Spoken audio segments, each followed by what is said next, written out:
সম্মানিত উপস্থিতি, নবী করিম সাল্লাল্লাহু আলাইহি সাল্লাম যে মাসগুলোতে বেশি বেশি পরিমাণে ইবাদত বন্দেগী করতেন তার মধ্যে গুরুত্বপূর্ণ একটি মাস হলো পবিত্র শাবান মাস, যে মাস আজকে চলছে। নবীজি বলছেন, সাহাবায়ে কেরাম এ মাসে নবী করিম সাল্লাল্লাহু আলাইহি সাল্লামের দিকে লক্ষ্য করতেন, অবজার্ভ করতেন তিনি কিভাবে সময় কাটান। সাহাবায়ে কেরাম বললেন যে মা রাআইতু রাসূলুল্লাহ সাল্লাল্লাহু আলাইহি ওয়াসাল্লাম ইস্তাকমালা সিয়ামা শাহরি ইল্লা রমাদান ওয়া মা রাআইতুহু ফি শাহরি আকসারু সিয়ামান মিনহু ফি শাবান। রমজান মাসের পরে অন্য মাসে যে নবীজি ইবাদত করতেন, অন্য সময়ের ইবাদতের মধ্যে নবীজি বেশি পরিমাণে ইবাদত করতেন এই শাবান মাসে। এই শাবান মাস হলো একটি বরকতপূর্ণ মাস, একটি ইবাদতের মাস। সহিহ বুখারীতে এসেছে এই হাদিসখানি হযরতে আয়েশা সিদ্দিকা রাদিয়াল্লাহু তাআলা আনহা নিজেই বলেছেন, নবী করিম সাল্লাল্লাহু আলাইহি সাল্লাম এই শাবান মাসে এত বেশি পরিমাণে রোজা রাখতে দেখেছি, এত বেশি পরিমাণে নামাজ আদায় করতে দেখেছি, এত বেশি পরিমাণে ইবাদত করতে দেখেছি, যেটা রমজান মাস ছাড়া অন্য কোনো মাসে তাকে আর করতে দেখা যায় না। সুবহানাল্লাহ। এজন্যে আমরা এই কথায় প্রতিমান হই যে শাবান মাস অত্যন্ত ফদাইলপূর্ণ মাস, অত্যন্ত গুরুত্বপূর্ণ একটি মাস। নবী করিম সাল্লাল্লাহু আলাইহি সাল্লাম বলেছেন যে মাসগুলোর মধ্যে আল্লাহ তাআলার কাছে ইবাদত বন্দেগী উপস্থাপন করা হয় তার মধ্যে শাবান মাস হলো অন্যতম। নবী করিম সাল্লাল্লাহু আলাইহি সাল্লাম হাদিস থেকে এসেছে যে শাবান মাস আল্লাহ তাআলার কাছে অত্যন্ত বরকতপূর্ণ একটি মাস। তিনি বলেন যে এটি এমন একটি মাস যা রজব এবং রমজানের মধ্যখানে অনেক ক্ষেত্রে মানুষ অবহেলা করে। রজব মাস আসলে যেমন মানুষ দোয়া করা শুরু করে দেয়, মধ্যখানে শাবান মাস আসলে মানুষ এটার গুরুত্বহীন হয়ে যায়, এরপরে রমজান মাসের জন্য প্রস্তুতি গ্রহণ করে। কিন্তু না, রজব মাসে আমরা যেভাবে গুরুত্ব দিয়েছি, 26 রজব দিবাগত রাতে আমরা মেরাজ এর গুরুত্ব দিয়েছি, একইভাবে এই শাবান মাস যেটা চলছে, এই শাবান মাসের মধ্য রজনীতে 14 তারিখ দিবাগত রাতে, সেটা হলো লাইলাতুল বারাআত, শবে বরাত হিসেবে আমরা চিনি। শবে বরাতের বাকি আর বেশি নেই, মাত্র 11 দিন বাকি আছে। তার মানে শবে বরাতও আমাদের একেবারে নখদর্পণে চলে আসছে, তারপরে চলে আসছে রমজান। তো রমজান মাসকে পূর্ণ প্রস্তুতি গ্রহণ করার জন্যে এই শাবান মাসকে বেশি পরিমাণে গুরুত্ব দিতে হবে।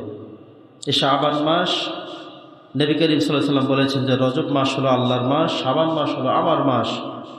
তো শাবান মাস যে এতই গুরুত্বপূর্ণ, এ মাসে যেন আমরা আমাদের সকল ইবাদত বন্দেগীগুলোকে অত্যন্ত গুরুত্বের সাথে, অত্যন্ত ফজিলতের সাথে আমরা যেন গুরুত্ব সহকারে আমলগুলো করি। বিশেষ করে যে ফরজ নামাজগুলো প্রতিনিয়ত আছে, এগুলো আমরা কন্টিনিউ করব, জামাতের সাথে পড়ব, দান সাদাকার ক্ষেত্রে একটু বাড়িয়ে দেব, পক্ষে সম্ভব হলে আমরা রোজা রাখব।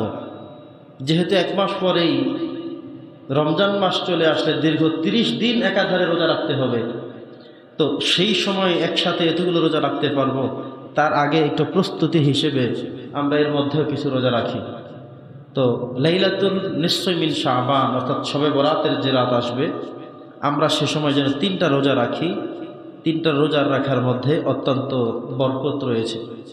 নবী করিম সাল্লাল্লাহু আলাইহি সাল্লাম বলেছেন, ইয়াতলুল্লাহু ইলা খালকিহি লাইলাতুন নিসফি মিন শাবান ফায়াগফিরু লিজামিই খালকিহি ইল্লা লিমুশরিকিন আও মুসাহিনিন। যে মুশরিক এবং নিন্দুক ব্যতীত, বিদ্বেষ পোষণকারী ব্যতীত বাকি সব মানুষকে আল্লাহ তাআলা এই শবে বরাতের সময়ে, এই শাবান মাসে আল্লাহ তাআলা ক্ষমা করে দেন। এজন্যে আমরা প্রত্যেকেই প্রত্যেকের জায়গা থেকে যেন আমরা আল্লাহর কাছে তওবা চাই, ইস্তেগফার করি। মনে রাখতে হবে 2টা বিষয়। একটা হলো শিরক করা যাবে না। আল্লাহ বলছেন ইন্না শিরকা লাযুলমুন আযীম, শিরক হলো বিশাল এক মহা পাপ, বিশাল একটা জুলুম। আমি আল্লাহর সাথে এমন জুলুম করলে আমি সেটা ক্ষমা করি না, এজন্য শিরক করা যাবে না। দ্বিতীয় হলো নবীজি বলছেন হিংসুক মানুষকেও ক্ষমা করে হয় না। হিংসুক মানুষ আছে কিছু আমাদের সমাজে। ওয়ামিন শাররি হাসিদিন ইজা হাসাদ, হিংসুকের হিংসা থেকে, অনিষ্ট থেকে আল্লাহর কাছে ক্ষমা চাইতে হবে, আল্লাহর কাছে রক্ষা চাইতে হবে। এই জন্যে আমরাও যেন হিংসুক না হই। আরেকজন মানুষ আমার থেকে টাকা পয়সায় বেশি, আরেকজন মানুষ আমার থেকে খাইতে পারে বেশি, আরেকজন মানুষ আমার থেকে পোশাক পরিচ্ছদ পরিধান করে বেশি, আরেকজন মানুষ আমার থেকে সৌন্দর্য বেশি, আরেকজন মানুষ আমার থেকে টাকা পয়সা, জায়গা জমি, ঘর বাড়ি, ব্যবসা বাণিজ্য বেশি। এজন্য তার সাথে বিদ্বেষ করতে হবে, ফাসাদ করতে হবে, তার সাথে শত্রুতায় জড়াতে হবে, এটা আল্লাহ তাআলা কামনা করেন না। এজন্যে শাবান মাসের বড় একটি শিক্ষা হলো এ মাসে আমরা শিরক থেকে মুক্ত থাকব, পাশাপাশি নিজেদেরকে হিংসা বিদ্বেষ থেকেও নিজেদেরকে সরিয়ে রাখব এবং রমজানের জন্য পরিপূর্ণভাবে প্রস্তুতি গ্রহণ করবো এখন থেকেই। আল্লাহ তাআলার কাছে বলতে হবে, আল্লাহ বলছেন ইয়া আইয়ুহাল্লাযীনা আমানু তুবু ইলাল্লাহি তাওবাতান নাসুহা, তোমরা পরিপূর্ণ তাওবায়ে নাসুহা করে, প্রকৃত তাওবা করে, শ্রেষ্ঠতম তাওবা করে আল্লাহর কাছে তোমরা প্রস্তুতি গ্রহণ করো। তাওবাতান নাসুহা বলা হয়েছে। তাওবার সবচেয়ে উৎকৃষ্টতম, সবচেয়ে শ্রেষ্ঠতম তাওবা, সেটাকে বলা হয় তাওবায়ে নাসুহা। এই নাসুহা শব্দের অর্থ হলো খাঁটি তওবা। তাওবাতুন নাসুহা মানে খাঁটি তওবা, এমন তওবা যার পরে আর কিছু বাকি থাকতে পারে না, যেই তওবা চোখের অশ্রু ঝরিয়ে হয়ে থাকে, যেই তওবা মনের দিলের গহীন থেকে হয়ে থাকে, যেই তওবার পরে মানুষ আর তাকে নিজেকে আর ছোট করতে পারে না, আর অনুতপ্ত করতে পারে না। সবচেয়ে ছোট হয়ে, নিচু হয়ে, অনুতপ্ত হয়ে চোখের অশ্রু ঝরিয়ে যেই তওবা করা হয়, সেই তওবাকে বলা হয় তাওবায়ে নাসুহা। এই তাওবায়ে নাসুহা আল্লাহ করতে বলেছেন। কোনো বান্দা তাওবায়ে নাসুহা করলে আল্লাহ তাআলা সেই তাওবাকে পরিপূর্ণভাবে গ্রহণ করেন, কবুল করেন। প্রিয় সুধী, এই শাবান মাস হলো রমজানের পরিপূর্ণ পূর্ব প্রস্তুতি। এ মাসেই রমজান মাস, এ মাস শেষ হয়ে যাওয়া মাত্রই চাঁদ উদিত হওয়ার মাধ্যমেই আমাদেরকে প্রথম করণীয়, প্রথম রাত শুরু হয়ে যাবে। মাগরিবের নামাজের পরে আপনি যখন দেখবেন চাঁদ উঠে গেছে, তাহলে এশারের সময় যুক্ত হয়ে যাবে 20 রাকাত তারাবি। কত রাকাত? 20 রাকাত তারাবি যুক্ত হয়ে যাবে। ওই রাতেরই ভোর রাতে উঠে সাহারি গ্রহণ করতে হবে, পরের দিন রোজা রাখতে হবে, সন্ধ্যায় ইফতারি করতে হবে, মানে হলো শুরু হয়ে গেল রমজানের কার্যক্রম। এজন্যে রমজানের প্রস্তুতি হিসেবে এই মাসটাকে গ্রহণ করা হয়। এই শাবান মাসের মধ্যেই আপনি নিজেকে প্রস্তুতি করতে হবে, বাজার সদাই করতে হবে, শারীরিকভাবে ফিটনেস রাখতে হবে যে 29 তারিখ আজকেই চাঁদ উঠে যেতে পারে, আজকেই রোজার চাঁদ দেখা যেতে পারে, আজকেই ঘোষণা হতে পারে, আজকেই তারাবি পড়া লাগতে পারে, ভোর রাতেই সাহারি খাওয়া লাগতে পারে। এই জন্য নিজেকে পরিপূর্ণ প্রস্তুতি গ্রহণ করিয়ে নেওয়া। এই মাসের মধ্যেই পরিপূর্ণ প্রস্তুতি গ্রহণ করতে বলেছেন বিশ্বনবী মুহাম্মদুর রাসূলুল্লাহ সাল্লাল্লাহু আলাইহি ওয়াসাল্লাম। সম্মানিত সুধী, এই শাবান মাস আমরা প্রস্তুতি গ্রহণ করার ক্ষেত্রে কোনো অংশে কম করব না। দেখবেন বাড়িতে গিয়ে কোরআন শরীফটা ঠিক আছে কিনা, কোরআন মাজিদ কোথায় আছে, কোরআন কারিম কি অবস্থা এটা। কারণ রমজান তো কোরআনময় মাস, রমজান তো কোরআন মাজিদ পড়তে হবে, জানতে হবে, শিখতে হবে, বুঝতে হবে। এজন্যে শাবান মাসের মধ্যেই কোরআন কোথায় আছে খবর নেবেন, কোরআনকে পরিষ্কার পরিচ্ছন্ন করে রাখবেন, কোরআনকে পড়ার জন্য মানসিকভাবে প্রস্তুতি গ্রহণ করবেন, রুটিন সাজাবেন, কখন পড়বেন কোরআন, কখন করবেন তেলাওয়াত, কখন পড়বেন তাফসীর, কোন কোন সময় দৈনিক পড়বেন। মাস শেষে যেন আপনি অন্তত কোরআন কারিমের একটি খতম করেছেন, কোরআন মাজিদ পড়েছেন, কোরআন মাজিদ তেলাওয়াত করেছেন, এই সওয়াব থেকে যেন মাহরুম না হন। সেজন্য সবচাইতে গুরুত্বের সাথে বিষয়টি খেয়াল রাখা লাগবে। বন্ধুগণ আমার, এই শাবান মাসে আমাদেরকে 2-4টি রোজা রেখে প্রস্তুতি গ্রহণ করতে হবে। রোজার কষ্ট কতটুকু, কিংবা রোজার আনন্দ কতটুকু, কিংবা রোজা রাখলে আপনার প্রস্তুতির ক্ষেত্রে আপনার কি পরিস্থিতি, কি অবস্থা, সেটা অবজারভেশন করবেন। এজন্য রমজান মাসের আগেই এই শাবান মাস চলছে, এই শাবান মাসের মধ্যেই যেন আমরা প্রত্যেকে পরিপূর্ণভাবে প্রস্তুতি গ্রহণ করতে পারি। এরপরের কথা হলো, আমরা এই মাসের মধ্যেই আল্লাহর কাছে তওবা ইস্তেগফার করব, আল্লাহর কাছে ক্ষমা চাইয়ে নেব। আল্লাহর কাছে অতীতের ভুলগুলোর জন্য ইস্তেগফার করব। এবং আমাদের যাদের মনের মধ্যে হিংসা রয়েছে, বিদ্বেষ রয়েছে, শিরকি রয়েছে, এই সবগুলো থেকে বেরিয়ে আসতে হবে আর আল্লাহর কাছে ক্ষমা চাইতে হবে। রমজান মাস এমন একটি মাস, যে মাসে যদি আপনি নিজেকে পরিপূর্ণ প্রস্তুতি গ্রহণ করিয়ে আমলগুলো করে থাকেন, তাহলে নিঃসন্দেহে আপনি আল্লাহর পক্ষ থেকে পুরস্কার গ্রহণ করতে পারবেন, আপনি আল্লাহর কাছ থেকে ক্ষমাপ্রাপ্ত বান্দাদের কাতারভুক্ত হতে পারবেন। বন্ধুগণ আমার, আসলে এবার আমরা জানি আমাদের জীবনকে কোন পথে, কোন মতে আমরা পরিচালনা করব, কোন সিস্টেমে পরিচালনা করব, কোন রাস্তায় ব্যয় করব, এটা আজকে আমরা সিদ্ধান্ত নিয়ে নেই। প্রত্যেক দিন সালাতে দাঁড়িয়ে আমরা আল্লাহর কাছে পড়ি, ইহদিনাস সিরাতাল মুস্তাকিম সিরাতাল্লাযীনা আন'আমতা আলাইহিম। আল্লাহর কাছে প্রত্যেক দিন আমরা পড়ছি, বলছি নামাজে দাঁড়িয়ে যে ইহদিনাস সিরাতাল মুস্তাকিম, আয় আল্লাহ তাআলা আমাদেরকে সরল সঠিক পথ দেখাও, আমাদেরকে রাইট পথ দেখাও, সঠিক পথ দেখাও, জান্নাতের পথ দেখাও। কার কাছে? আল্লাহর কাছে। প্রতি নামাজে, প্রতি রাকাতে দাঁড়িয়ে দাঁড়িয়ে এ কথা কিবলামুখী হয়ে সাক্ষ্য দিয়ে যাচ্ছি, বলে যাচ্ছি, প্রার্থনা রেখে যাচ্ছি, আবেদন জমা দিয়ে যাচ্ছি। প্রত্যেক রাকাতে দাঁড়িয়ে সূরা ফাতিহার মধ্যে, আলহামদুলিল্লাহর মধ্যে পড়ি, ইহদিনাস সিরাতাল মুস্তাকিম সিরাতাল্লাযীনা আন'আমতা আলাইহিম। আল্লাহর কাছে, আল্লাহ এমন পথ দেখাও যে পথে তোমার প্রিয়জন চলে গেছে, এমন সরল সঠিক পথ দেখাও, এমন জান্নাতের পথ দেখাও যে পথ আমাকে নাজাত দিবে, মুক্ত করবে, সেই পথ দেখাও। এই জন্যে আমাদেরকে এই নাজাতের পথ, মুক্তির পথ, এ পথে অগ্রসর হতে হবে। এ পথে আমাদের সময় কাটাতে হবে। এ পথে চলার জন্য আল্লাহর কাছে তওবা করতে হবে, প্রার্থনা করতে হবে। তাইলেই আল্লাহ তাআলা আমাদেরকে কবুল করবেন, রিসিভ করবেন, সঠিক পথ দেখাবেন। বন্ধুগণ আমার, আমরা প্রত্যেক নামাজের মধ্যে যখন এই কথাটুকুন পড়ব সূরা ফাতিহা বলার সময়, যে ইহদিনাস সিরাতাল মুস্তাকিম, আয় আল্লাহ আমাদেরকে সঠিক পথ দেখাও, আমাদেরকে রাইট পথ দেখাও, আমাদেরকে জান্নাতের পথ দেখাও, এই কথা বলার সময় যেন মুখের ভাষার সাথে, আমাদের হৃদয়ের সাথে, আমাদের বিবেকের সাথে অ্যাডজাস্ট করে যেন আমরা বলতে পারি। কখনো কখনো এমন হয় আমরা মুখে যা বলি সেটা মাথায় ধরে না, মুখে যেটা বলি সেটা অন্তরের কথা না, কিন্তু এটা হতে পারবে না। আল্লাহর কাছে প্রার্থনাগুলো হতে হবে এমন, কলিজা থেকে বলতে হবে। মুখে বলবেন, কি বলেছেন কানে শুনবেন, বিবেকে বুঝবেন, কলবে ধারণ করবেন, তারপরে বলবেন, সেটাই আল্লাহ তাআলা রিসিভ করবেন। সুবহানাল্লাহ পড়েন। বুঝতেছেন?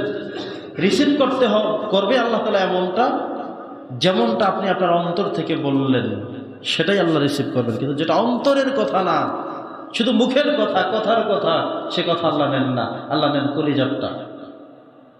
মাঝে মধ্যে আমরা এমন হয়, জোহরের নামাজ পড়তে দাঁড়িয়ে যাই, কিংবা আসরের নামাজ পড়তে দাঁড়িয়ে যাই, কিংবা মাগরিবের নামাজ পড়তে দাঁড়িয়ে যাই, যে নামাজ আপনি শুরু করলেন, নিয়তের সিস্টেম হলো ওই নামাজের কথাই আপনি বলবেন। ধরেন আজকে জুমার নামাজ আপনি পড়বেন, ইমামের পিছনে পড়বেন, ইক্তাদাইতু বিহাযাল ইমাম, এই কথা বলে আপনি নিয়ত করবেন, এটা ছিল সিস্টেম। কিন্তু আজকে জুমার নামাজ পড়তে দাঁড়িয়ে আপনি যদি মুখে ফসকে ভুল করে বলে ফেলেন আসরের নামাজ পড়লাম, আল্লাহু আকবার, আপনি বলতে পারেন, কিন্তু মুখের বলাটা ভুল। মুখে বললেন আসরের কথা, কিন্তু উযু করছেন জোহরের জন্য, মসজিদে আসছেন জোহরের জন্য, নামাজ পড়তে দাঁড়িয়েছেন জোহরের জন্য, কিন্তু মুখে বলছেন ভুল। ফেরেশতারা আল্লাহর কাছে বলে, ওগো আল্লাহ, এ বান্দা জোহরের নামাজ পড়তে দাঁড়িয়েছে কিন্তু বলছে আসরের কথা, কি করব? আল্লাহ বললেন, মুখে ভুল করছে, কলিজা ঠিক আছে, নামাজ যেটা পড়তে আসছে সেটাই লেখো, মুখে যা বলছে সেটা লেখার দরকার নাই। সুবহানাল্লাহ। মনে হয় কিনা বলেন? একটা বলতে গিয়ে আরেকটা বলে ফেলছে, একজনের জন্য দোয়া করতে গিয়ে আরেকজনের নাম বলে ফেলছে, একটা ইবাদত করতে গিয়ে আরেকটা করে ফেলছে। তখন যেটা ভুল, যেটা রং, আল্লাহ তাআলা ফেরেশতাদেরকে বলেন, এটা লিখো না, এটা অফ রাখো, এটা বাতিল করে দাও, কারণ আমি গ্রহণ করি কলিজার থেকে যেটা বলা হয় সেটা। সুবহানাল্লাহ। মাঝে মধ্যে আমরা দোয়া করি, ইমাম সাহেব দোয়া করেন মুসল্লি হিসেবে পিছে বসে বসে, আমরা সংক্ষেপে বলি আমিন আমিন, কিন্তু কি বলল ইমাম, কোন বিষয়ে আমি আমিন বললাম নিজে ঠিক মতো শুনি নাই, জানি নাই। আল্লাহ বললেন এটা কোনো কবুল হবে না, কারণ কোন বিষয়ে আমিন বলছো তুমি নিজেই তো সেটা জানো না। ঠিক আছে কথা? মাঝে মধ্যে এমন হয়, হুজুর দোয়া করতেছে, পিছনে দুজনে কথা বলতেছে, সবাই বলছে আমিন, ওনারাও বলে আমিন। এখন কি হলো, কি কি আপনি আমিন বললেন ও নিজেও জানে না। তো এই আমিন আল্লাহর কাছে কবুল হবে না। আপনি বুঝে শুনে বলতে হবে আপনি কোন জন্য আমিন বলছেন, কোন কারণে আমিন বলছেন। ঠিক সূরা ফাতিহার মধ্যে এটা একটা দোয়া, সূরাতুল ফাতিহাকে বলা হয়েছে সূরাতু আদ-দুআ। এই সূরাটা একটা দোয়া, এই জন্যে এই দোয়াটা পড়া শেষ হইলে আমরা সবাই পড়ি আমিন। কি পড়ি আমরা? ওয়ালাদ-দাল্লিন শেষ করলে কি পড়ি? সবাই আমিন বলি। এটা একটা দোয়া, এই একটা সূরা, এটার অপর একটা নাম হলো সূরাতু আদ-দুআ। এটা হলো একটা দোয়ার সূরা। এখানে আল্লাহর প্রশংসা আছে, আল্লাহর কাছে প্রার্থনা আছে, নাজাত মুক্তির কামনা আছে। প্রশংসা মানে কি? আলহামদুলিল্লাহ রাব্বিল আলামিন। প্রার্থনা কি? ইহদিনাস সিরাতাল মুস্তাকিম, সরল সঠিক পথ দেখাও। মুক্তি কি? বলি যে আল্লাহ গায়রিল মাগদুবি আলাইহিম ওয়ালাদ-দাল্লিন, আমিন, ভ্রান্ত রাস্তা থেকে আমাদেরকে হেফাজত করো। তাহলে প্রার্থনা আছে, আল্লাহর প্রশংসা আছে, ক্ষমা চাওয়া আছে, এই সবগুলো বিষয় আছে। এগুলো যিনি মনোযোগ সহকারে শুনলেন, বুঝলেন, এরপরে পড়লেন আমিন, আল্লাহ সেই আমিনটাই রিসিভ করেন। কিন্তু কিছু আছে চুপচাপ করে দাঁড়ায় থেকে বলে আমিন। এটা তো মুখের কথা, আমিন মনের কথা না। ইমাম সাহেব মোনাজাত দিয়ে দোয়া করছেন, আপনি কথা বললেন, ফাঁকে ফাঁকে বললেন আমিন, এটা মুখের কথা, মনের কথা না। কেন আমিন বললেন নিজেই জানেন না।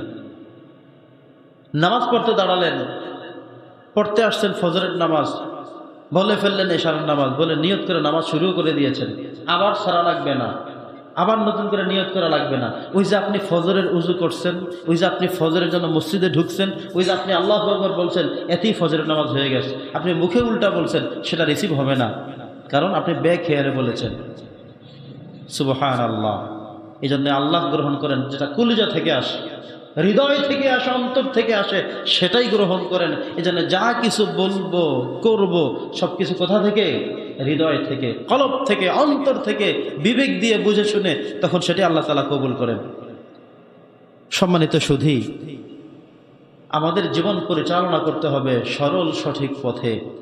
এর প্রথম গাইডলাইন হলো আল কোরআন, যে কোরআনের শুরুতে আল্লাহ বলছেন যালিকাল কিতাবু লা রাইবা ফীহ।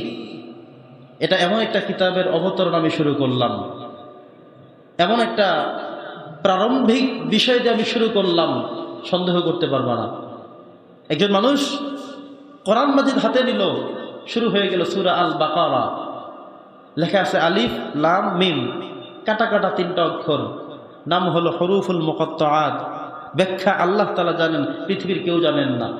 ওয়াল্লাহু আ'লামু বিমুরাদিহি বিহি লা ইয়ালামুহা ইল্লা হুয়া।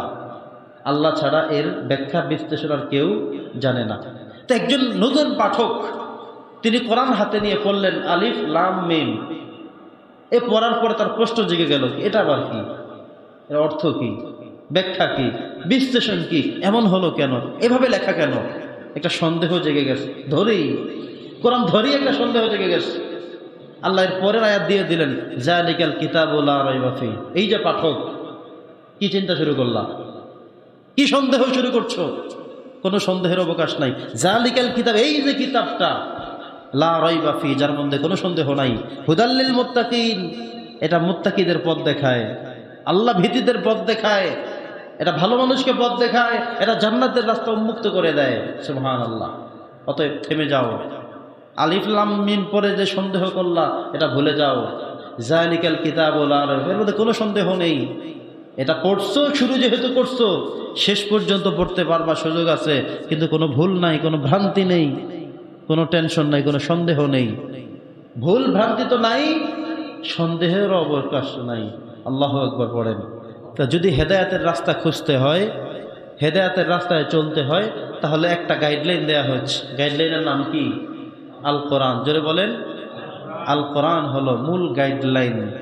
এই গাইডলাইন ঠিক রেখে আপনি চলবেন, আপনার জীবন উজালা হয়ে যাবে, জান্নাতময় হয়ে যাবে, বেহেশতের সুঘ্রাণ আপনি পেয়ে যাবেন। কিছু মানুষ দেখবেন জিকির করতে করতে করতে করতে করতে অবস্থা শেষ, নামাজ পড়তে পড়তে পড়তেই আছে, উনি তেলাওয়াত শুধু করতেই আছে, সকালে করে বিকেলে করে। বাকি মানুষ মনে করে লোকটা পাগল নাকি, এত তেলাওয়াত করা লাগে, এত নামাজ পড়ে কিসের নামাজ? বলে না? আপনি আমি যদি ওই স্বাদ না পাই, আপনি আমিও বলবো যে কিসের নামাজ পড়ে এত এত তেলাওয়াত করে কেন? সকালের তেলাওয়াত, দুপুরের তেলাওয়াত, বিকেলের তেলাওয়াত, সুযোগ পাইলেই উনি কোরআন শরীফ খুলে পড়তে থাকে, সুযোগ পাইলেই তিনি নামাজ পড়তে থাকে। এ কি মানুষ? আপনি আমি বলতে পারি লোকটি পাগল, কিন্তু আপনি আমি তো আবার আরেকটা করি, সুযোগ পেলেই পত্রিকা খুলে বসে পড়া শুরু করি, সুযোগ পেলেই টেলিভিশন দেখতে থাকি, সুযোগ পেলেই ফেসবুক টিপতে থাকি। আপনার কাছে যেমন ফেসবুকের স্বাদ, ওই লোকের কাছে কোরআন তেলাওয়াতের স্বাদ। আপনার কাছে যেমন টেলিভিশনের স্বাদ, ওই লোকের কাছে নামাজ পড়ার স্বাদ। পার্থক্য আপনি করে নেন, কোনটা কোথায় যাচ্ছে। যিনি নামাজের স্বাদ একবার পেয়ে যাবেন, তার মানে উনি জান্নাতের স্বাদ ভোগ করা শুরু করেছেন। যিনি তেলাওয়াতের স্বাদ পেয়ে গেছেন, তিনি তেলাওয়াত করছেন, এটাই তার ভালো লাগে, বুঝা গেল আল্লাহ তাআলা তাকে কবুল করে নিয়েছেন। এখন তিনি জান্নাতের খেতে সব ফসল বুনতেছেন, বৃক্ষরোপণ করতেছেন, শস্য উৎপাদন করছেন, ভোগ করবেন জান্নাতে গিয়ে। ওনার কাছে তেলাওয়াত ভালো লাগে, ওনার কাছে নামাজ ভালো লাগে, আপনার কাছে শুধু ফেসবুক ভালো লাগে, আপনার কাছে শুধু পত্রিকা ভালো লাগে, আপনার কাছে গপ্প গুজব আড্ডাবাজি করতে ভালো লাগে, আপনার কাছে শুধুমাত্র অপকর্মগুলো করে বেড়াতে, এটা আপনার ভালো লাগে। কিন্তু আরেকজন মানুষকে আল্লাহ তাআলা এমনভাবে পছন্দ করেছেন, ওনার দুনিয়ার কিচ্ছু ভালো লাগে না, শুধু তেলাওয়াত ভালো লাগে, জিকির আজকার ভালো লাগে, নামাজ ভালো লাগে। বুঝতে হবে তাকে আল্লাহ কবুল করে নিয়েছেন, পরের আলহামদুলিল্লাহ। তাহলে যেটা বলছিলাম, কোরআন হলো আমাদের গাইডলাইন। আমাদের গাইডলাইনের নাম কি? আল কোরআন। এ কোরআন আমাদেরকে যে পথে চলতে বলেছে, আমরা যেন সে পথ থেকে বিচ্যুত না হই, আমরা যেন সে পথ থেকে অন্য রাস্তায় আমরা চলে না যাই। নবী করিম সাল্লাল্লাহু আলাইহি সাল্লাম কোরআনের ব্যাপারে সার্টিফাই করে গেছেন, ভেরিফাই করে গেছেন, বলেছেন তারাকতু ফীকুম আমরাইন, আমি তোমাদের কাছে দুইটা বিষয় রেখে যাচ্ছি।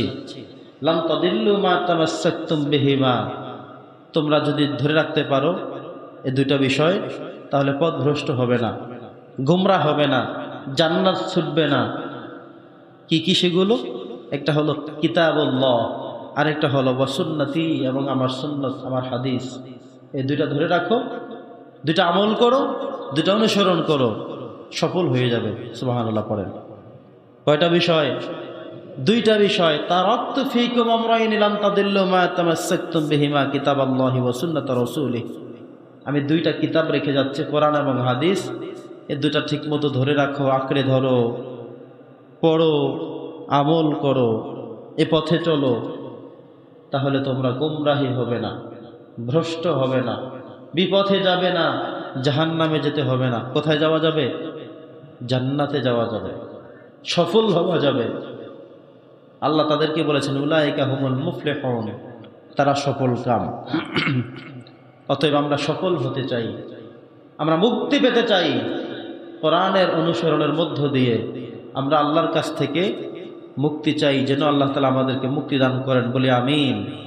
প্রিয় সুধী, আসুন আমাদের জীবনের লক্ষ্য উদ্দেশ্য কি এটা জানা দরকার আছে। আল্লাহ নিজেই বলে দিয়েছেন ওয়ামা খলাকতুল জিন্না ওয়াল ইনসা ইল্লা লিয়াবুদুন। এই পৃথিবীতে মানুষ এবং জিন জাতি, এই দুটার হিসাব নিকাশ আল্লাহ তাআলা নেবেন, আর কারোটা না। শুধুমাত্র মানুষ এবং জিন, এই দুটাকেই ইবাদত করতে পাঠানো হয়েছে। দুজনের থেকেই প্রশ্ন করা হবে, জিজ্ঞাসা করা হবে, দুজনকেই জান্নাত জাহান্নাম দেওয়া হবে। সুবহানাল্লাহ পড়েন। আপনি তো দেখেছেন কত হাজারো মাখলুকাত, কত হাজারো লক্ষ অসংখ্য অগণিত প্রাণী আপনার চোখের সামনে পড়ছে। কত প্রাণী আপনার চোখের সামনে পড়ছে, কত রকমের, কত রঙের, কত ঢঙের, কত কিছুর, কত প্রাণী ঘোরে পৃথিবীতে। আল্লাহ স্পষ্ট করেছেন যত প্রাণী দেখো, ওদের কারোর জন্য জান্নাত না। গরুর জন্য জান্নাত নাই, ছাগলের জন্য নাই, মহিষের জন্য নাই, বড় বড় হাতি, তাদের জন্য জান্নাত নাই। জান্নাত আছে শুধু আপনার জন্য এবং জিন জাতির জন্য, আমাদের জন্য এবং জিন জাতির জন্য, শুধু দুইটা জাতির জন্য জান্নাত এবং জাহান্নাম বানানো হয়েছে। আল্লাহ বলছেন ওমা খলাকতুল জিন্না ওয়াল ইনসা, আমি মানুষ এবং জিন জাতিকে সৃষ্টি করেছি ইল্লা লিয়াবুদুন, ইবাদত করবে।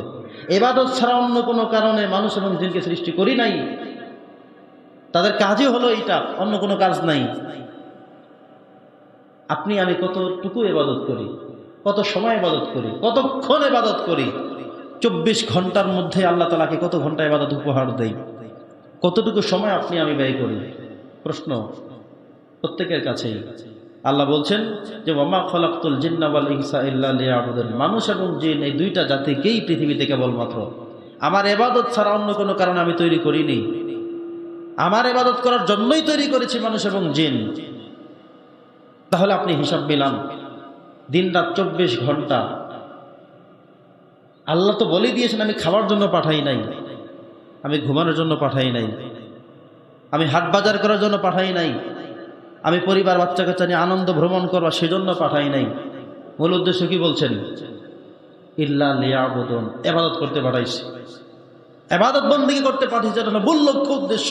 এই লক্ষ্য উদ্দেশ্যের কত ঘন্টা আপনি আমি ব্যয় করেছি? ওগুলো সব হলো আনুষঙ্গিক। স্ত্রী, পরিবার, সন্তান, সন্তানাদি, বাজার সদায়, আসবাবপত্র, ঘুমানো, খাওয়া, আনুষঙ্গিক এগুলো প্রয়োজন থাকবে। সেকেন্ড চ্যাপ্টার, ফার্স্ট চ্যাপ্টার হলো ইবাদত। সে ইবাদত কত ঘন্টা আছে? 24 ঘন্টার আপনি হিসাব করে দেখেন কত ঘন্টা আছে আপনার ইবাদত দৈনিক? 4 ঘন্টা আছে কিনা? 24 ঘন্টার মধ্যে অর্ধেক সময় বাদ, 3 ভাগের 2 ভাগ বাদ। 24 ঘন্টার মধ্যে 20 ঘন্টাই বাদ দিয়ে দেন। এরপরে ধরেন 4 ঘন্টা, শুধু 4 ঘন্টাই ধরেন। 5 ওয়াক্ত নামাজ পড়তে কত মিনিট করে আর লাগে? ফজরের নামাজ এসে যে পড়েন মসজিদে, কত মিনিট আর লাগে? 10 মিনিট, 15 মিনিট, 20 মিনিট, ধরেন আধা ঘন্টা। জোহরের নামাজ 10 রাকাত নামাজ পড়তে 10 মিনিট, ধরলাম 20 মিনিট, ধরলাম 30 মিনিট। এর থেকে বেশি আর কি ধরবেন আপনি? 5 ওয়াক্ত নামাজে 2.5 ঘন্টা। এরপর আর কি করলেন? 24 ঘন্টার মধ্যে 4টা ঘন্টাই আল্লাহকে দেন। যেহেতু আল্লাহ বলছেন ওয়ামা খলাকতুল জিন্না ওয়াল ইনসা ইল্লা লিয়াবুদুন, আপনার আমার কথা বলেছে আল্লাহ যে ইবাদত করতেই পাঠিয়েছি। তো ইবাদতের মূল একটা থিম তো আপনি আমি বুঝি। আপনি যখন আপনার মূল থিমটাকে ইবাদতের মধ্যে রাখবেন, বাকি সব ইবাদতের মধ্যে চলে আসবে। আপনি ঘুমাইবেন, সেটাও ইবাদত হবে। কখন হবে সে ব্যাখ্যাও বুঝতে হবে। আপনি ভাত খাইবেন, সেটাও ইবাদত। আপনি বাজার করবেন, সেটাও ইবাদত। কিন্তু সেটা ইবাদতে পরিণত হবে কখন?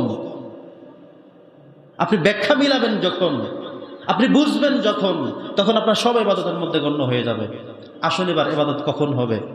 ধরুন আপনি এশারের নামাজ পড়ে তাড়াতাড়ি ঘুমিয়ে গেলেন, এই চিন্তায় যে আমি আগে ভাগে ঘুমিয়ে গেলে ফজরের নামাজটা উঠে ঠিকমতো জামাতে আদায় করতে পারবো, এই একটা উদ্দেশ্য।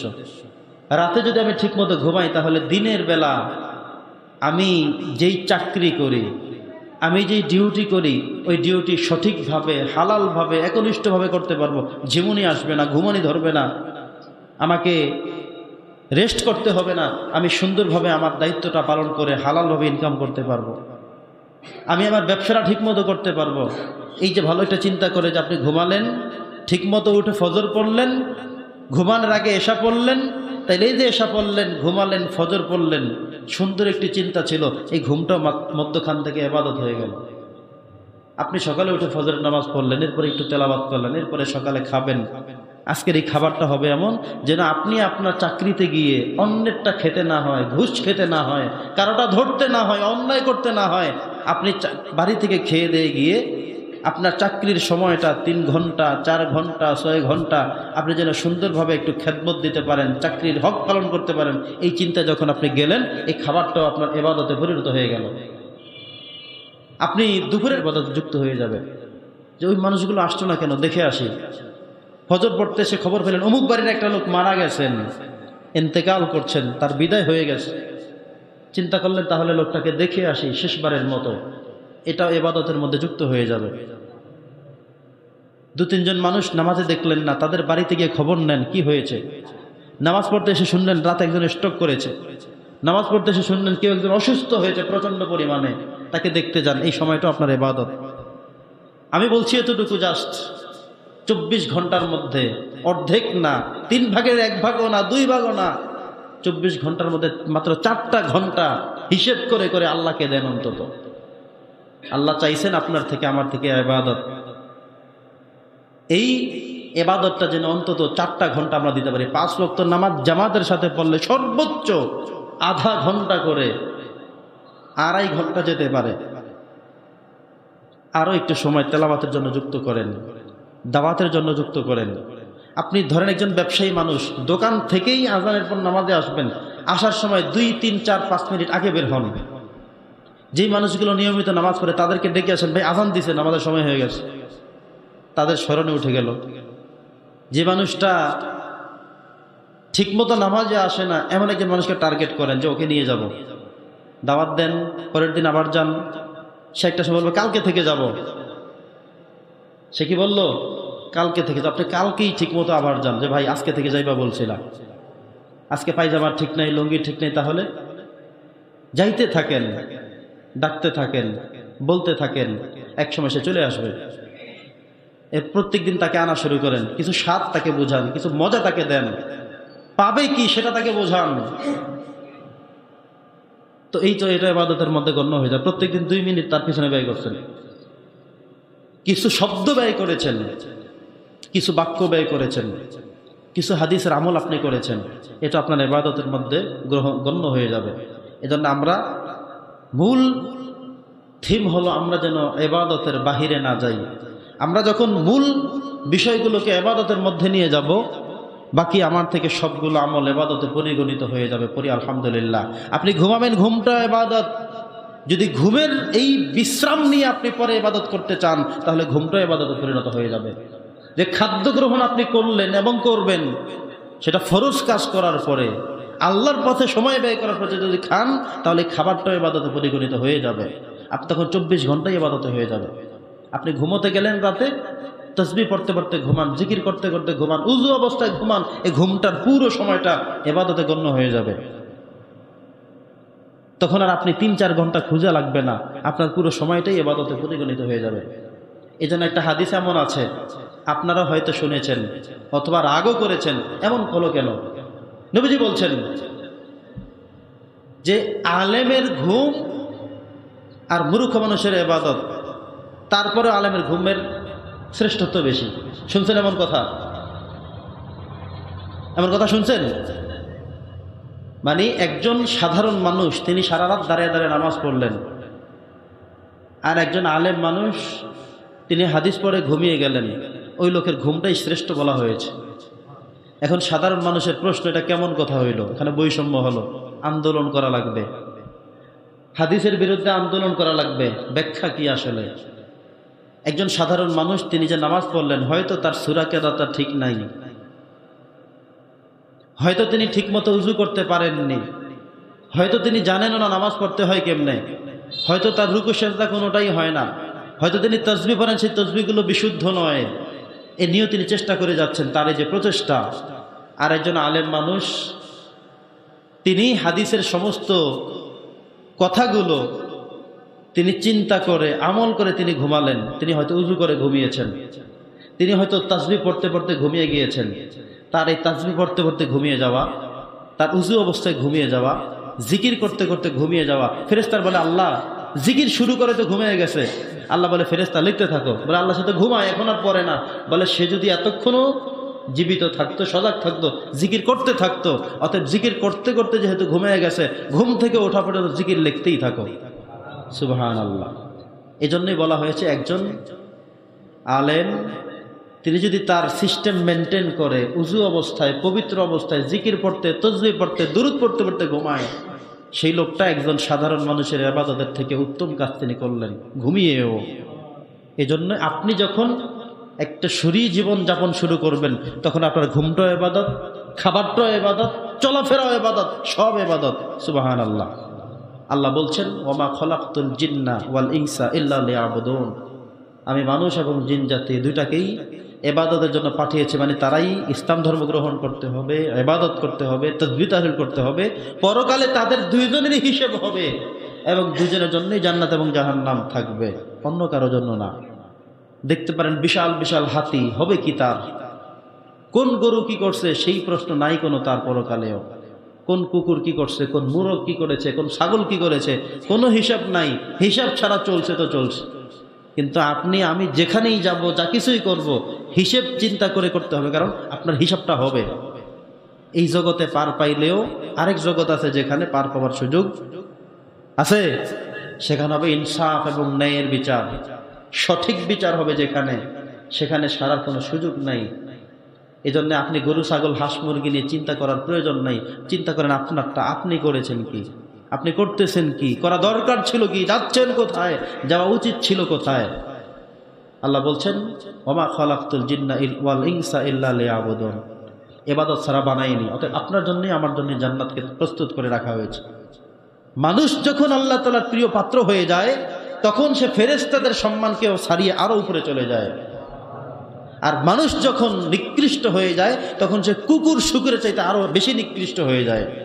নাউজুবিল্লাহ পড়েন, বুঝতেছেন? মানুষ যখন উত্তম এবং উৎকৃষ্ট হয়, তখন সে ফেরেশতাদের থেকে আরো শ্রেষ্ঠত্বের কাতারে চলে যায়। ফেরেশতাদের জন্য জান্নাত বানানো হয়নি, হয়েছে আপনার জন্য জান্নাত। আপনার খেদমত করবে ফেরেশতারা। ফেরেশতারা হলো আপনাদের ভলান্টিয়ার, আপনাদের দায়িত্বশীল, আপনাদের খাদেম, আপনাদের সহযোগী, আপনাদের সহযোদ্ধা। এটা হবে ফেরেশতারা। তো মানুষ যখন শ্রেষ্ঠত্বের জায়গায় চলে যেতে পারে, তখন সে ফেরেশতাদের সম্মানকে ছাড়িয়ে আরো উপরে চলে যেতে পারে। আর মানুষ যখন নিকৃষ্টতার পর্যায়ে চলে যায়, তখন সে একেবারে কুকুর বলেন শুকুর বলেন, যেটাকে আমরা নিকৃষ্ট প্রাণী মনে করি, এগুলোকে ছাড়িয়ে সে আরো তলে চলে যায়। আল্লাহ বলছেন উলাইকা কাল আনআম বাল হুম আদাল, এরা চতুষ্পদ জন্তুর মতো, চার পায়া যে সমস্ত পশুগুলো আছে সেগুলোর মতো। পরক্ষণে আল্লাহ না থেমে এরপরে আইটাও বলে দিয়েছেন বাল হুম আদল, এর থেকে আরো নিকৃষ্ট। আদল মানে আরো বেশি গুমরাহি, এসমে তাবদীলের সিগা ব্যবহার করে বলেছেন আরো গুমরাহি, আরো বেশি নিকৃষ্ট, আরো অধিক নিকৃষ্ট। চতুষ্পদ জন্তু যত নিকৃষ্ট, যত খারাপ, যত দূরের মনে করি, আল্লাহ তাআলা তাদের মতো বলে এরপরে এই কথাও মাসালা দিয়ে ফেলেছেন, থামেননি। কত রাগ, কত গুসা। এজন্য চলবো কোথায়? যে পথে আল্লাহ তাআলা সন্তুষ্ট। এজন্য সালাতের মধ্যে প্রত্যেকদিন আমরা দোয়া করি ইহদিনাস সিরাতাল মুস্তাকিম, রব আমাদেরকে সরল সঠিক পথে পরিচালনা করুন। নামাজের মধ্যে এটা বলে গায়রিল মাগদুবি আলাইহিম ওয়ালাদ-দাল্লিন, যে পথে কল্যাণ নেই, যে পথের মানুষগুলোর প্রতি তুমি বিরাগ, অভিমানী, যারা গোমরাহী, যাদের প্রতি তোমার সামান্যতম দয়া দরদ নেই, ন্যূনতম স্নেহ ভালোবাসা নাই, যাদেরকে তুমি আযাবার গজব দিয়ে ধ্বংস করে দিয়েছো, তাদের সেই জায়গা থেকে আমাদেরকে রক্ষা করো। গায়রিল মাগদুবি আলাইহিম, তাদের পথ নয় যাদেরকে তুমি গোমরাহ করেছো। এজন্য আল্লাহর কাছে সূরা ফাতিহা যখন পড়বেন, তিনটা নিবেদন। প্রথম প্রশংসা, তারপরে সঠিক পথের আবদার, শেষে গোমরাহী পথ থেকে উদ্ধারের জন্য আল্লাহর কাছে দোয়া। এই তিনটা করার পরেই ইমাম যখন থেমে যায়, সব মানুষ বলে ফেলে আমিন। এই জন্য সূরাতু আল ফাতিহাকে বলা হয় সূরাতু আদ-দুআ। সূরা ফাতিহার নাম কি? সূরা দোয়া। এই জন্য প্রত্যেক নামাজের প্রত্যেক রাকাতে দাঁড়ানো অবস্থায় কিবলামুখী হয়ে এই সূরাটা পড়তে বলা হয়েছে। হিসেব মিলিয়েছেন? প্রত্যেক নামাজের প্রত্যেক রাকাতের দাঁড়ানো অবস্থায় কিবলামুখী হয়ে আপনাকে পড়তে বলা হয়েছে সূরা ফাতিহা।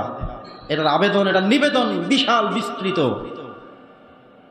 আল্লাহ বলেছেন ওয়ামা খালাকতুল জিন্না ওয়াল ইনসা ইল্লা লিয়াবুদুন, ইবাদত ছাড়া কোনো কারণে পাঠাইনি। তো মূল ইবাদতের থিম যদি আমরা মাথায় রেখে চলি, তাহলে ইনশাআল্লাহ আমাদের বেশি কষ্ট হবে না। আমাদেরকে বেশি বেশি জানতে হবে, বেশি বেশি মানতে হবে। আল্লাহ তাআলা বলছেন ফাসআলু আহলা যিকরি ইন কুনতুম লা তা'লামুন, আমাদেরকে বেশি বেশি জানতে হবে। মাঝে মধ্যে এমন হয় আমরা একটা বিষয় জানি, সেই জানার বিষয়টাকে আবারও জানি। একটা বই পড়ছেন আবারও পড়েন, একটা হাদিস পড়ছেন আবারও পড়েন, কোরআন থেকে এই আয়াতের তর্জমা পড়েছেন আবারও পড়েন, এই তাফসিরটা একবার পড়েছিলেন আরেকটা তাফসির পড়েন, এটা আবারও পড়েন, বারবার পড়েন। একবার হয়তো আপনাকে ভিতরে গিয়ে পৌঁছায় নাই, আবার পড়েন, পৌঁছাতে পারে। আবার পড়েন, আরো বেশি পৌঁছাতে পারে। আবার পড়েন, আরো বেশি আপনাকে কাজে দিতে পারে। এজন্য আল্লাহ এই কথা বলেও দিয়েছেন, একবার কোরআন পড়ছেন তাই আর দরকার নেই, একবার অনুবাদ জেনেছেন তাই আর পড়া লাগবে না, একবার তাফসীর দেখেছেন আর দেখা লাগবে না, এটা বলার সুযোগ নেই। আল্লাহ বলছেন ফাসআলু আহলা যিকরি ইন কুনতুম লা তা'লামুন। যারা জানে, যারা জেনেছো তোমরা আবারও জানো, আবারও চেষ্টা করো। যারা জানে তাদের থেকে জানো, যারা জানে তাদের থেকে তোমরা জানো, যেটা তোমরা জেনেছো সেখান থেকে আবারও জানো। একবার জেনেছিলে, একবার পড়েছিলে, আবারও পড়ো, আবারও জানো, আবারও দেখো, বারবার পড়ো, বারবার দেখো, বারবার জানো। তুমি এই আয়াতের তাফসীর জানো, কিন্তু আরেকজনে তাফসীর করতেছে, তার থেকে শোনো আবার। তুমি অনেক বড় মুফাসসির, আরেকজন মুফাসসির সেই আয়াত নিয়ে আবারও তাফসীর করছে, সেখান থেকেও শোনো। সেখান থেকেও তোমার শিখবার বিষয় থাকতে পারে, আছে। বারবার পড়ো। ইন কুনতুম লা তা'লামুন। আল্লাহ তাআলা বারবার আমাদেরকে পড়তে বলেছেন, বারবার আমাদেরকে জানতে বলেছেন। যে মানুষগুলো আল্লাহ তাআলার নির্দেশ যথাযথ পালন করবে, আল্লাহ তাআলার হুকুম আহকামগুলো যথাযথ তারা পালন করবে, মানবে, আল্লাহ তাআলা তাদের জন্যই জান্নাতকে প্রস্তুত করে রেখেছেন, সুসজ্জিত করে রেখেছেন, জান্নাতকে দামি করে রেখেছেন। জান্নাতে তো মোটামুটি অনেকেই যাবে, সবাই যাবেন ঈমানওয়ালা মানুষ, কিন্তু জান্নাতের কোয়ালিটি এক থাকবে না। কারো জান্নাত সুসজ্জিত, কারো জান্নাত মিডিয়াম লেভেলের, কারো জান্নাতের চিত্র শুধু খালি মাঠ, কারো জান্নাতের চিত্র কারো জান্নাতের চিত্রের সাথে মিলবে না। এটা হলো আমলের দ্বারা জান্নাতকে সুসজ্জিত করা। আপনি এই জগতে যত ভালো আমল করবেন, যত রবকে সন্তুষ্ট করবেন, রব তত সন্তুষ্ট হয়, তত সুন্দর করে আপনার জন্য ওই পরপার তৈরি করবেন। আপনি যতবার তাসবিহ পড়বেন ততবার আপনার জন্য একটি ফল গাছ লাগানো হবে। জান্নাতে ঢুকে দেখবেন আপনার জন্য পুরো জান্নাতটা সুসজ্জিত, ফল ধরে ভরে আছে, পেকে আছে, প্রস্তুত হয়ে আছে আপনার জন্য। আল্লাহ বলবেন কুলু ওয়াশরাবু হানিআম বিমা আসলাফতুম ফিল আইয়ামিল খালিয়া। কষ্ট যে করেছো, হারাম যে খাওনি, ধৈর্য ধারণ যে করেছো, আজকে সেই প্রতিদান হিসেবে খাও, ভোগ করো, পান করো। সুবহানাল্লাহ। জান্নাত তত বেশি সুসজ্জিত থাকবে, এই জগতে আল্লাহর ইবাদতে তার জীবনকে যত বেশি সুসজ্জিত করবেন, আপনার নামাজকে যত বেশি সময় দিয়ে পড়বেন, তেলাওয়াতটা যত বেশি সুন্দর করে পড়বেন, দান করার ক্ষেত্রে যত উত্তমটা, নতুনটা, ভালোটা দিবেন, যত আমলগুলোকে আপনি মডিফাই করবেন, সৌন্দর্য মণ্ডিত করবেন, ভালোবাসা দিয়ে করবেন, আপনার পরকালটা ঠিক তত সুন্দর হবে। আপনি এই জগতে বসিয়ে সেই জগৎকে সাজাতে হবে, সেই জগতে গিয়ে সেই জগৎ সাজানোর কোনো সুযোগ নাই। সাজাতে হবে এখানে বসে। আর দুনিয়া মাজরাআতুল আখিরাহ, দুনিয়াতে বসে আখিরাত সাজাও। এখানে বসেই সেখানে সাজাতে হবে, এখানেই সেইখানের বৃক্ষ রোপণ করতে হবে। একবার পড়বেন সুবহানাল্লাহ, একটা গাছ রোপণ হবে, ফল গাছ। 33 বার সুবহানাল্লাহ, 33টা গাছ রোপণ হয়ে যাবে। 100 বার তাসবিহ পড়বেন, 100টা গাছ রোপণ হয়ে যাবে। একজনে কোনো তাসবিহ পড়ল, নামাজ পড়ে সালাম ফিরিয়ে দৌড়, জান্নাতে গিয়ে দেখবে সব ফাঁকা আর ফাঁকা। বন্ধুর বাড়িতে গিয়ে দেখবে বন্ধুর সেখানে শুধু জান্নাতের ফলের গাছের অভাব নেই। দোস্ত খবর কি? নামাজ তো এক জায়গায় পড়ছি, তো তুমি তো নামাজ পড়ে দৌড় দিছো, আমি তো গাছ লাগাই আসছি, সেই গাছ এই গাছ, এখন সেই গাছ থেকে আমি ফল ভোগ করছি, তুমি তো সময় দাওনি। 2 মিনিট সময় দিলেই 100টা গাছ হয়ে যেত, তুমি তো পড়ো নাই।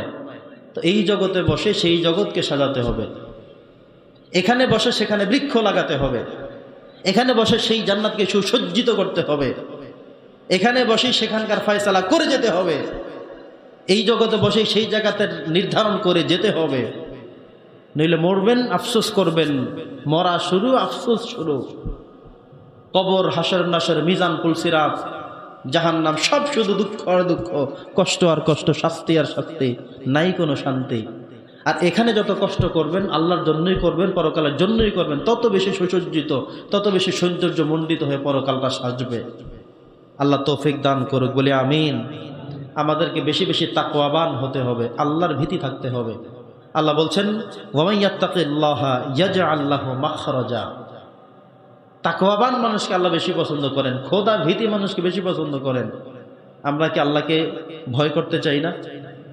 আল্লাহকে অদৃশ্যভাবে ভয় করতে হবে, বিশ্বাসও করতে হবে, ভয়ও করতে হবে। আল্লাহর প্রতি ভয় থাকা সত্ত্বেই বেশি বেশি নামাজ পড়বেন। আল্লাহর প্রতি অগাধ ভক্তি শ্রদ্ধা ভয় আছে বিদায়ী অন্যায় থেকে সরে থাকবেন। তো ইয়াজআল্লাহু মাখরাজা। সম্মানিত উপস্থিতি, আমাদেরকে তাকওয়াবান হতে হবে, খোদা ভীতি অর্জন করতে হবে, বেশি বেশি ভয় করতে হবে। আল্লাহকে বেশি বেশি ভয় করে যত বেশি চলে যাবে তত বেশি জীবন সুসজ্জিত হবে। নিজের জীবনকে যত বেশি সাজাবেন, সুসজ্জিত করবেন, চরিত্রবান হবেন, তত বেশি মডিফাই হবে পরকাল পরপার। আপনি আপনার এই চরিত্রকে যত হেফাজতে রাখবেন হালাল পথে, আপনার ইনকাম শুড বি হালাল, আপনার খাবার দাবার যদি হয় হালাল, আপনার স্ত্রী সন্তান পরিবার পরিজন ব্যবহার বিধি সব যদি হয় হালাল, তাহলে আল্লাহ তাআলা আপনার জীবনকে করবেন উজালা, করবেন বরকতময়। কিন্তু চরিত্রের উপরে যদি একবার লালিমা করে ফেলেন, জেনায় যুক্ত হয়ে যান, অশ্লীলতায় সয়লাভ করে ফেলেন, অন্যায়ের সাথে যদি জড়িয়ে যান, হারাম যদি খেয়ে ফেলেন, তাহলে একজনকে ভয় করতেই হবে। তিনি কে? আল্লাহ তাআলা নবীজি বলছেন যে ইন্নামা বুইসতু লিউতিম্মা মাকারিমাল আখলাক। আল্লাহ তাআলা আমাকে এমন এক চরিত্রবান করে দিয়েছেন, আমি এমন এক চরিত্র নিয়ে আবির্ভূত হয়েছি যেই চরিত্র নিয়ে আর কেউ আগমন করতে পারেনি। বুইসতু মাকারিমাল আখলাক, সর্বোত্তম চরিত্র, সর্বোচ্চ চরিত্র। সমস্ত নবীদের চরিত্রই ভালো। কোন নবীর চরিত্রের ব্যাপারে কখনো কোনো কালেমা লেপন করা হয়নি, কোন নবীর চরিত্রের ব্যাপারেই না। ইউসুফ আলাইহিস সালামের সময়ে হযরত জুলাইখা চেষ্টা করেছিলেন তাকে চরিত্র নষ্ট করে ফেলবে, পেরেছে? কথা বলেন, পারেনি। তিনি আল্লাহর কাছে সাহায্য চেয়ে মাআযাল্লাহ বলে দৌড় দিয়েছেন, আল্লাহ তাকে সাহায্য করে দিয়েছেন। হযরত লূত আলাইহিস সালামের স্ত্রী অপকর্ম করত নিজে। লূত আলাইহিস সালামকে না জানিয়ে না শুনিয়ে কওমে লূতের সাথে জড়িয়ে যেত, অপকর্ম করত। আল্লাহ তাআলা লূত আলাইহিস সালামকে বাকি রেখে স্ত্রী সহ সবকে ধ্বংস করে দিয়েছেন। কিন্তু এই নবীর ব্যাপারে কখনো কোনো দুঃসাহস কেউ করতে পারেনি। ইব্রাহিম আলাইহিস সালাম, সব নবীদের চরিত্রের ব্যাপারেই, স্বয়ং আমাদের নবীর চরিত্র আল্লাহ তাআলা কোরআন নিজেই বলেছেন যে নবীজির চরিত্রের ব্যাপারে নবীজি নিজেই বলেছেন ইন্নামা বুইসতু লিউতিম্মিমা মাকারিমাল আখলাক। আল্লাহ তাআলা নিজেও নবীজির চরিত্রের ব্যাপারে বারবার বলেছেন যে নবীজির চরিত্রের ব্যাপারে কারো কোনো অবজেকশন নেই, কারো কোনো মন্তব্য নেই, বাজে বিহেভ করার কোনো সুযোগ নেই। আর সমস্ত নবীদের ব্যাপারে হাদিসে এসেছে আল আম্বিয়াউ কুল্লুহুম মাসুমুন, সমস্ত নবী রাসূলরা ছিলেন মাসুম, বেগুনাহ, নিষ্পাপ। এটা ছিল তাদের জীবন চরিত্র।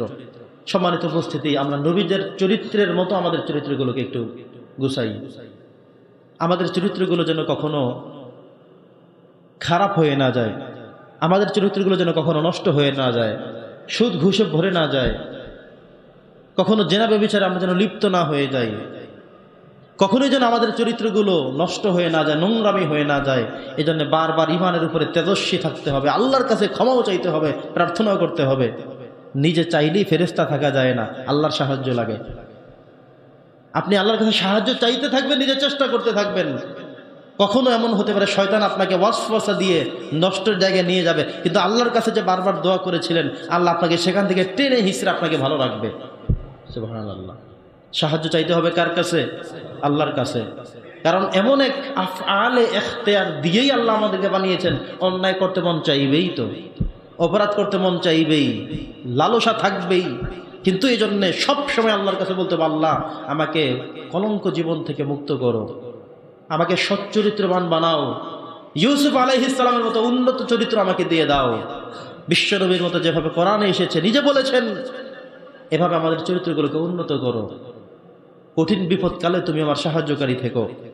তো কখনো যদি আপনি কোনো বিপদের মধ্যে পড়েও যান, দুশ্চিন্তা চলেও আসে, এমন কোনো অবস্থান হয়েও যায়, সেখান থেকে আল্লাহ তাআলা আপনি যে দোয়া করেছিলেন, আল্লাহ আপনাকে বের করে আপনাকে চরিত্রবান হিসেবে রেখে দিবেন এবং জান্নাত আপনার জন্য অবধারিত করবেন। সুবহানাল্লাহ।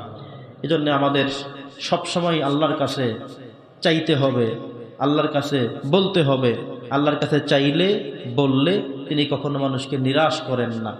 অবশ্যই তিনি মানুষের সাহায্যকারী, মানুষের সহায় তিনি হন। আল্লাহ আমার রব, এই রবই আমার সব। সম্মানিত উপস্থিতি, এরপরে আমাদেরকে যে কথাটুকু বলে আজকে আমাদের আলোচনা শেষ করব। যে জীবন আমরা আল্লাহর জন্য তৈরি করতে পারবো সে জীবনই হবে সার্থক। যে পথে নবী করিম সাল্লাল্লাহু আলাইহি ওয়াসাল্লাম হেঁটেছেন সে পথই আমাদের জন্য হবে নিরাপদ। তো আমাদের নবীজির রাহে এবং আল্লাহ তাআলার নির্দেশে যে পথ যে মত, এ পথ মতগুলো যেন আমরা অনুকরণ করি। দুনিয়াবি হাজারো লোভ লালসার পথ মত আমাদেরকে ডাকবে, আহ্বান জানাবে, আমরা কোনোটাতে পরাস্ত হব না, কোনোটাতে আমরা ঝাঁপ দেব না, কোনোটাতে আমরা লোভ করব না। আর আল্লাহর কাছে প্রত্যেক নামাজে প্রত্যেক সময় দোয়া করব, আল্লাহ তাআলা আমাদের দোয়া কবুল করেন। প্রিয় সুধী, আগামী সপ্তাহে ইনশাআল্লাহ আমরা লাইলাতুল বারাআত অর্থাৎ শবে বরাতের আলোচনা করতে পারবো। শবে বরাতের বাকি আছে আজকে থেকে 11 দিন। এরপরে চলে আসবে আমাদের বহুল কাঙ্ক্ষিত রমাদানুল করিম। আমরা রমজানের জন্য এখন থেকে প্রস্তুতি গ্রহণ করি। এটা হলো শাবান মাস, রমজানের আগের মাস, রমজানের জন্য প্রস্তুতির মাস। এই মাসেই আমরা রমজানের রোজা রাখার প্রস্তুতি গ্রহণ করব মন থেকে, বাজার সদাই করে সাহারি ইফতারির জন্য প্রস্তুতি গ্রহণ করি। এই মাসের মধ্যেই আমরা নিজের শরীরকে পরিপূর্ণ প্রস্তুতি গ্রহণ করাই।